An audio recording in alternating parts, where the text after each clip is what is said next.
حکومت کی جانب سے الیکٹرک گاڑیوں کے چارجنگ اسٹیشنز کے لیے بجلی ٹیرف میں 45% کمی پر گاڑیوں اور چارجنگ اسٹیشنوں کے مالکان نے خوشی کا اظہار کیا اور کہا کہ اس سے ای وی گاڑیوں کی خریداری میں اضافہ ہوگا۔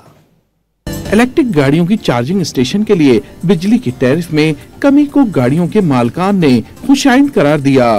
وہ بہت ایکسپینسو ہو گیا پیٹرول آج کل مہنگائی کے دور میں، تو اس کو افورڈ نہیں کر پا رہے تھے۔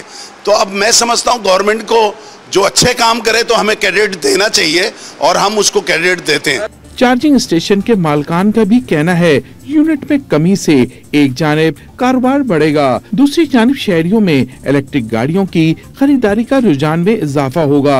اس سے سر انشاءاللہ کسٹمر کی تعداد بھی بڑھے گی اور یہ بہت خوش آئند اقدامات کیے ہیں حکومت پاکستان نے، اس طرح ہونا چاہیے۔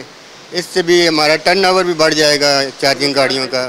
پاور ڈویژن کے اقدامات کی بدولت جہاں ایک طرف سفری اخراجات میں کمی اور اس سے متعلقہ امور میں مثبت تبدیلی آنے کا امکان ہے، وہیں چارجنگ اسٹیشنوں کے گلی گلی قیام کی وجہ سے ایک مثبت کاروبار کا بھی موقع ملے گا۔ کیمرامین آصف ظفر کے ساتھ عمران احمد خان، ڈان نیوز، کراچی۔